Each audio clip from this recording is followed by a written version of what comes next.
राज्य के मुद्दों के अलावा किन राजनीतिक विषयों पर चर्चा? अभी पार्लियामेंट शुरू है और पिछले हफ्ते में मैं आया था और पार्लियामेंट शुरू है तो मैं आते रहता हूँ और हमारे सांसद जो है उनके साथ भी गृह मंत्री जी की मुलाकात हुई। अभी कुछ हमारे सांसदों के कुछ उनके चुनाव क्षेत्र के काम थे, कुछ मुद्दे थे, उस पर भी चर्चा हुई। और कल एनडीए के बैठक में भी आदरणीय प्रधानमंत्री मोदी जी ने गृह मंत्री जी के भी बारे में बहुत अच्छा कहा कि सबसे ज्यादा गृह मंत्री का काम करने वाले अमित भाई और आगे भी बहुत काम करना है, तो उनका भी सम्मान करना था। और बाकी तो ठीक है, पार्लियामेंट शुरू है तो मैं आया हूँ यहाँ पर।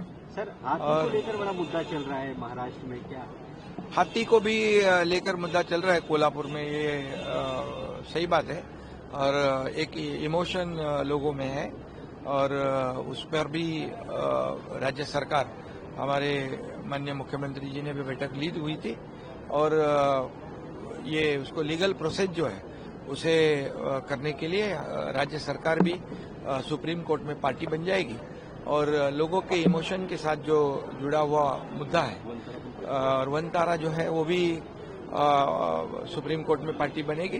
तो निश्चित रूप से जो है सुप्रीम कोर्ट का आदेश है और इसलिए लीगल प्रोसेस तो अपने को अब करनी पड़ेगी, लेकिन उसके साथ लोगों की भावनाएं जुड़ी हुई है और इसलिए सरकार जो है लोगों के भावना का भी सम्मान करती है और इसलिए हम जरूर लीगल प्रोसेस करके इसमें सुप्रीम कोर्ट में लोगों की, जनता की जो भावना है उसको रखने की कोशिश करेंगे। सर, बीएमसी चुनाव को लेकर भी कोई चर्चा हुई है? हाँ, चुनाव तो बीएमसी के भी है और लोकल बॉडी इलेक्शन के सभी चुनाव है, कई कारपोरेशन से, जिला परिषद है, नगर परिषद है, इस सभी चुनाव है तो उसके बारे में भी चर्चा हुई है। हम महायुति जो हमारी है, अलायंस गठबंधन जो है, हम मिलकर साथ में लड़ेंगे। लेकिन साहब जो राज ठाकरे जैसे लोकसभा हमने जीता है, विधानसभा हमने महायुति ने जीती हुई है, वैसे ही लोकल बॉडी इलेक्शन भी महायुति जीतेगी। राज्य के मुद्दों, राज ठाकरे और उद्धव ठाकरे एक राज्य के इसका चुनाव पर कितना असर होगा? राज ठाकरे, उद्धव ठाकरे, देखिए हर एक पार्टी को चुनाव लड़ना, लोकशाही में हर एक का अधिकार होता है, तो किसके साथ गठबंधन करना, अलायंस करना, युति करना, आगाड़ी करना, ये अपने अपने पार्टी के अपने अपने अधिकार है।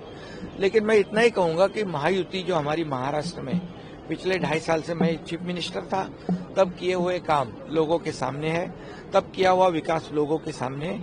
आज हमारे देवेंद्र जी है, उनके वो और हम सब टीम मिलकर दूसरी इनिंग का काम कर रहे हैं। हमारी दूसरी इनिंग शुरू हुई है और इसलिए जो काम हमने किया है उसके बलबूते पे महाराष्ट्र में लोकल बॉडी इलेक्शन महायुति पूरी ताकत से जीतेगी। राज्य के जो विषय आपने उठाए होंगे, उसके अलावा जो भी मुद्दे उठाए होंगे, अमित शाह जी के साथ क्या आश्वासन आपको? नहीं, आश्वासन क्या, अभी कुछ मैं थोड़ी कुछ निवेदन लेके या मांगने को कुछ आया नहीं, तो आश्वासन का बात होता नहीं। और हम पिछले 25 सालों से हमारी शिवसेना बाला साहब ठाकरे जी ने इस गठबंधन को किया है और सबसे एनडीए के पहले से शिवसेना और बीजेपी का गठबंधन है और हमारी शिवसेना बाला साहब ठाकरे जी की विचारधारा पर चलने वाली है और इसलिए हमारे सबसे पुराने हम एक दूसरे के मित्र हैं। तो मांगने से ज्यादा हम महाराष्ट्र का विकास हो, डेवलपमेंट हो और उसी के साथ मोदी जी के माध्यम से देश का विकास हो रहा है, उसमें महाराष्ट्र का कंट्रीब्यूशन जो है वो ज्यादा से ज्यादा देने की कोशिश हम करते हैं। कहा जा रहा है कि आपके और सीएम के बीच तालमेल को लेकर के इसलिए आपको बार बार दिल्ली आना पड़ रहा है। ये तो अभी आप ही लोग सब सवाल भी बनाते, जवाब भी बनाते हैं और लेकिन हमारे बीच में कोई भी ऐसी कोई मतभेद नहीं है, क्योंकि हमारा एजेंडा जो है जनता की भलाई का एजेंडा है, राज्य के डेवलपमेंट का एजेंडा है, कुर्सी का एजेंडा नहीं है। इसलिए मनमुटाव होने का सवाल ही पैदा नहीं होता है। कुर्सी का एजेंडा है महाविकास आघाड़ी का, हमारा महायुति गठबंधन जो है ये लोगों के विषय पर काम करती है और डेवलपमेंट पे काम करती है और एक हमारी जो विचारधारा है, आइडियोलॉजी है, हमारी सेम है, इसलिए ये सब मुद्दे आते नहीं है। धन्यवाद।